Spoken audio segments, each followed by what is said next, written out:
por el multimedio Tiro al Blanco, bajo la coordinación y participación de Narciso Isa Conde. La verdad sin dobleces, para hacer realidad los ideales del Coronel Camaño y el inmenso Che Guevara. Cuidado, tiro al blanco.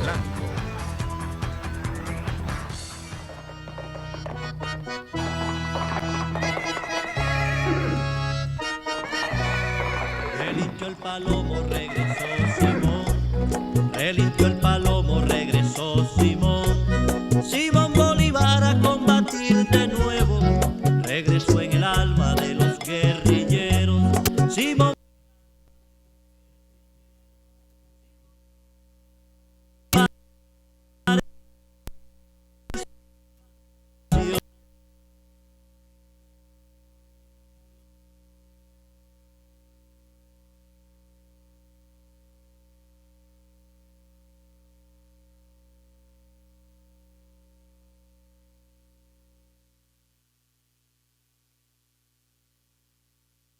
Bien, Tiro al Blanco de nuevo con ustedes. Hoy se puede hablar con más propiedad porque hay más detalles del acuerdo del cese al fuego y hostilidades bilateral y definitivo que se firmó ayer en La Habana. Hay acuerdos previos de los cuales ya hablamos en el orden del tema agrario, del tema político institucional, participación política, del tema de las drogas y los llamados cultivos ilícitos, de la justicia transicional, el tema de la reparación de las víctimas. Bueno, en fin, hay una agenda en la que se avanzó sensiblemente y el punto más neurálgico era este. Quedan algunas cosas que todavía no están lo suficientemente claras en términos de la refrendación del acuerdo, de si se va a constitucionalizar o no, si va a tener carácter constitucional. Eso es sumamente importante.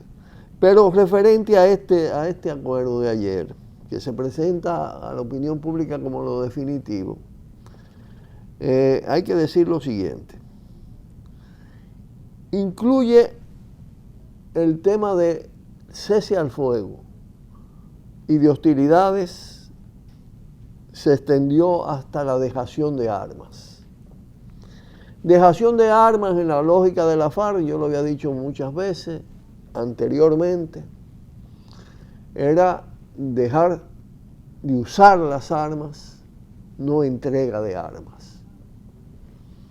En reiteradas ocasiones escuché decirle, nosotros no planteamos entregar las armas.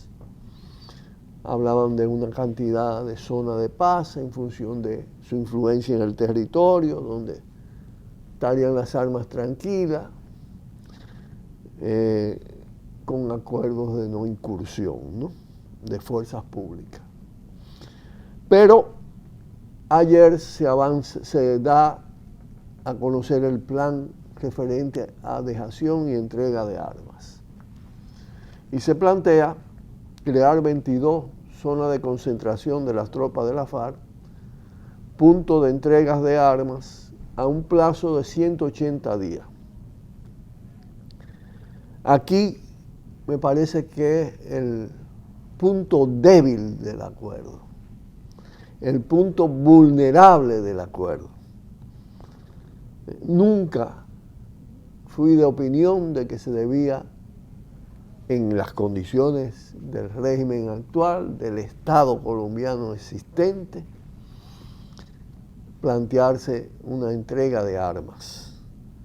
Había que plantearse una coexistencia sin confrontación armada de dos ejércitos, el ejército de la FARC y el ejército regular. Ese ejército de la FARC se formó durante 50 años de combate y se habitualló a base de muchos sacrificios. Ahora se plantea la entrega progresiva en 180 días de las armas.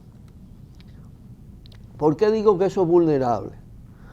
porque el Estado colombiano, bajo el control de la gran burguesía dependiente y de los Estados Unidos, del imperialismo estadounidense, en un país donde hay 7 bases militares y unidades de asesoría militar norteamericana, sistemas de comunicación bajo su control, sistemas satelitales, organismos de espionaje, está la CIA, está el Mossad, que han participado directamente en la guerra desatada por el Estado y por los paramilitares.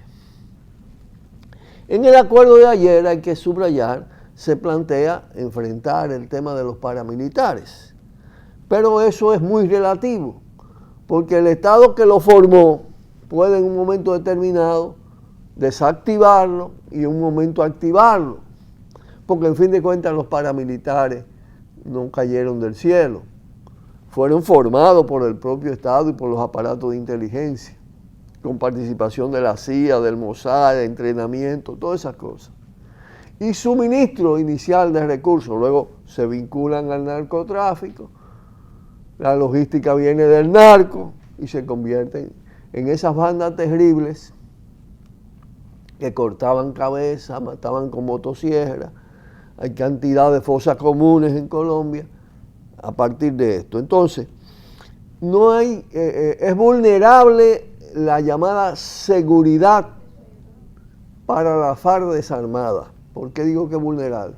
Porque el control está a cargo de Naciones Unidas, un sistema hoy no confiable porque Estados Unidos lo domina, y el CELAC. En el CELAC sí hay fuerzas positivas, estarían en esos controles, pero en el CELAC también se está produciendo un cambio de correlación de fuerza, porque cada vez hay más gobierno a la derecha. El caso de Argentina, el caso de Brasil, lo que está pasando en el continente. Entonces, en ese contexto, cambiando la correlación de fuerza en el CELAC en favor de las derechas, con la situación de la ONU, eso no tiene una plena... La garantía entonces pasa al pueblo, a la sociedad, a la influencia política de la FARC, de la insurgencia, de las izquierdas, pero esa es una pelea mucho más difícil y en cierta medida tiende a ser confrontativa. Entonces, este tema toca el tema del monopolio de las armas. En la medida se desata una violencia armada desde el poder hace 60 años, con matanzas incluso. Y luego se ensambla todo esto con el poder de los Estados Unidos y sus planes hacia Colombia. En la medida eso pasa, es que surge una insurgencia armada para contrarrestar esa violencia de Estado. Cuando surge la violencia armada ya no hay monopolio de las armas, independientemente de que haya desigualdad. Mucho más poder armado en la dominación, Estado, gobierno, fuerzas armadas, paramilitares, pero había una insurgencia armada, que era una especie de contrapartida. Si se entregan las armas, en los hechos se debilita el contrapoder. El factor que la contrarresta la violencia del poder, se debilita. Porque una cosa es ser fuerza político-militar y otra es ser simplemente fuerza política. No es que neguemos que con fuerza política se pueden hacer muchas cosas, sí. Pero en una sociedad donde hay un Estado con esas características y esas esencias violentas, neoliberales, que no cambian sustancialmente con estos acuerdos, porque habría que entonces producir un cambio político, que podía ser, sí, el momento, si se logra un gobierno de las izquierdas, de las fuerzas avanzadas, de las fuerzas transformadoras, en un momento determinado, usted puede entonces proceder hasta la liquidación de las armas. Ahora está planteado entregar las armas para hacer 3 monumentos. Eso es un asunto simbólico, donde las armas de la FARC no van a pasar a ser armas del ejército ni de las Fuerzas Armadas. Eso es cuidándose, es decir, me parece que eso está bien en términos cuando se van a entregar, pero lo que está mal es entregarla, porque, y esto no lo he dicho ahora, lo que quiero señalar con toda sinceridad que se lo hemos venido planteando a los propios compañeros de FARC en diferentes oportunidades. Sobre todo en la última, cuando sentí que habían algunas inclinaciones en dirección a un acuerdo que podía implicar entrega de armas. Antes no había esa tendencia. No sé por qué, porque yo entiendo que de todas maneras la FARC tenía una logística propia, tenía suficiente seguridad en sus territorios, a donde está implantada una gran base social, y si bien podía prolongarse mucho más el conflicto y los sacrificios, no era un problema inminente de que estaba abocada a un acuerdo con esa característica. Pero entonces vamos a analizar inmediatamente después qué significa esto para nuestra América, para el mundo, en el momento actual que vive este continente y la humanidad. Pausamos y volvemos. Cuidado, cuidado. Tiro al blanco.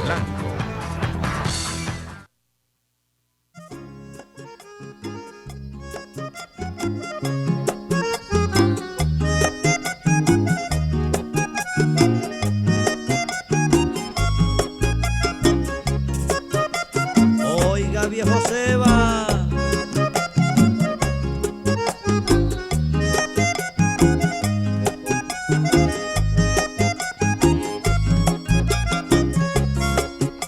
violencia y más violencia, corre tanta sangre sin descanso, Colombia convertida en espanto, qué terrible situación. Ayer con decisión de la paz se te escuchaba hablando, por eso hoy las noticias están dando, te mataron a traición. Por ver feliz a tu pueblo te entregaste, con un coraje que amé, dice no alcanza, inundada de amor el alma sembraste, pegaste con tu propia sangre esperanza. Manto negro macondiano, hoy desde el nevado sol de San Caribe, iluminas como un faro de encendidas luces de caminos. Bien, bueno, el acuerdo y nuestra América. Bueno, la FARC, Ejército Popular, Ejército del Pueblo, es el movimiento guerrillero convertido en ejército más grande del continente. De Colombia también, ¿no? Luego podría seguirle el ELN de Colombia. Están los zapatistas en México, un tanto pasivo. Y hay algunos movimientos armados también en México, algunos en Perú. Pero sin duda alguna el ejército irregular más potente del continente es la FARC. Yo creo que la FARC jugó un papel muy importante en el periodo anterior como factor disuasivo de la agresión a Venezuela. ¿Por qué? Porque Colombia hace frontera larga con Venezuela y naturalmente que una intervención norteamericana armada en Venezuela pues borraba fronteras. Y la FARC se convertía en un aliado del pueblo venezolano en el enfrentamiento desde la guerra irregular de esa intervención, de esa invasión. Y eso naturalmente lo tenían en cuenta los gringos, independientemente de su poderío, porque la guerra irregular le hace mucha mella a los ejércitos invasores. Bueno, Lo otro que hay que tener en cuenta es que el imperialismo actual y las burguesías dependientes no son factores de paz, todo lo contrario. Estados Unidos está llenando de base militar el continente. Desde Puerto Rico, Curazao, Aruba, Colombia, Panamá, Honduras, El Salvador, Perú, Ecuador lo sacaron en la base de Manta, la base de Quito en Perú y la base de la Triple Frontera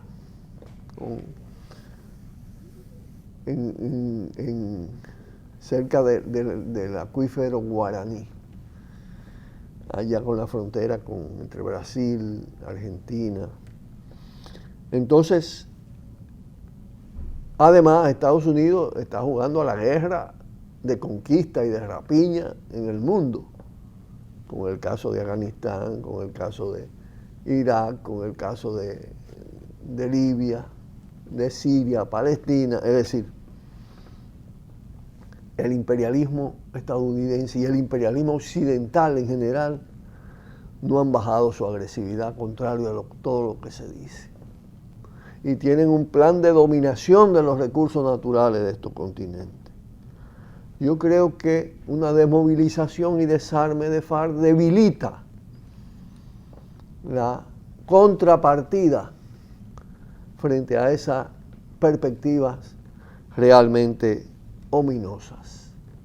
Y debilita mucho también la defensa de Venezuela, que es país vecino. Que además hay que tener en cuenta que se ha producido un retroceso en Argentina, en Brasil, y que hay riesgo en Venezuela.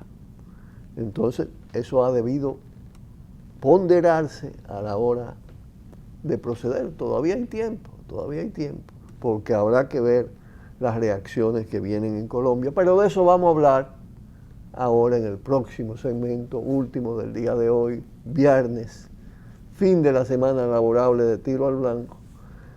Pausamos y volvemos. Cuidado, tiro al blanco.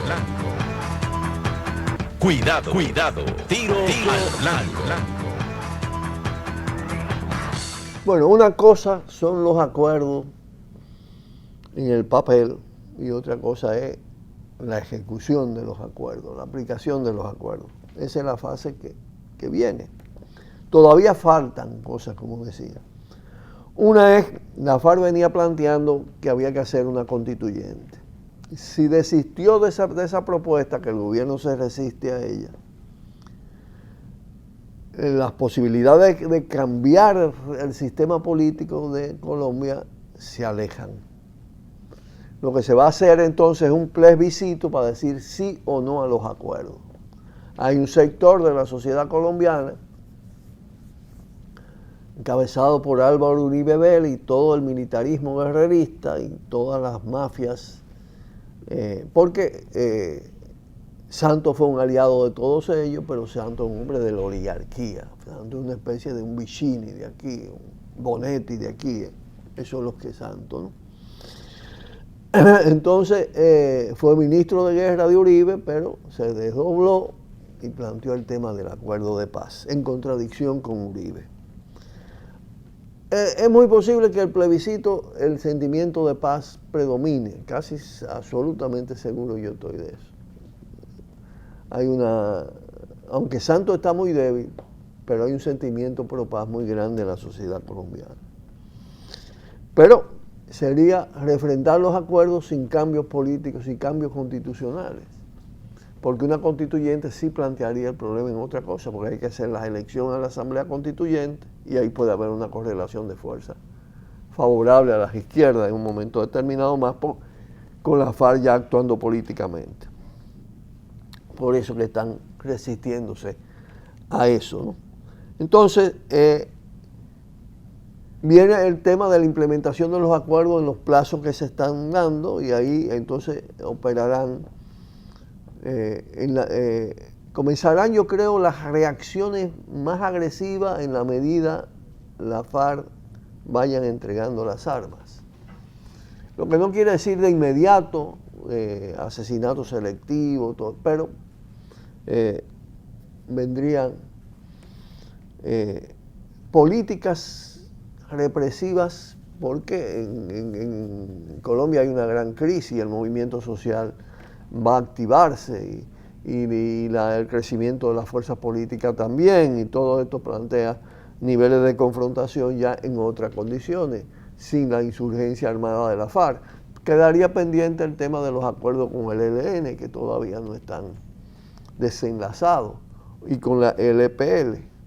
Ahí están las perspectivas fundamentales de cara a Colombia y de cara al continente. Naturalmente, sí, el movimiento de masa, el movimiento popular, los niveles de movilización son sumamente altos, y si eso lo ha evaluado la FARC y las fuerzas aliadas de la FARC, podrán crear nuevas situaciones, y que nadie piense que eso pasa lisamente. Podrán crear nuevas situaciones a nivel político y social, a nivel de una especie de insubordinación popular creciente, no armada. Pero habrá que ver entonces cómo operan los factores de la violencia armada desde el poder. Esa es.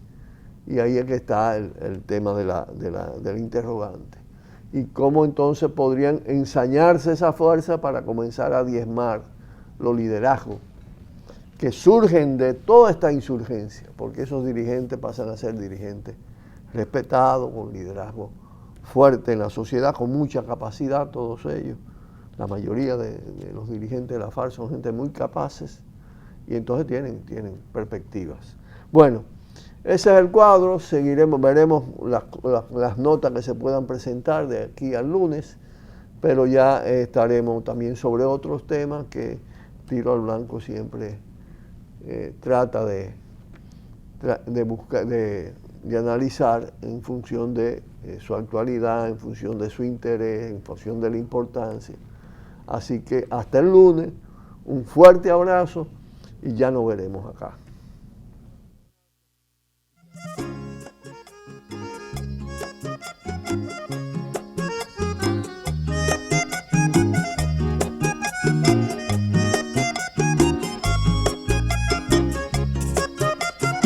Oiga, viejo Seba,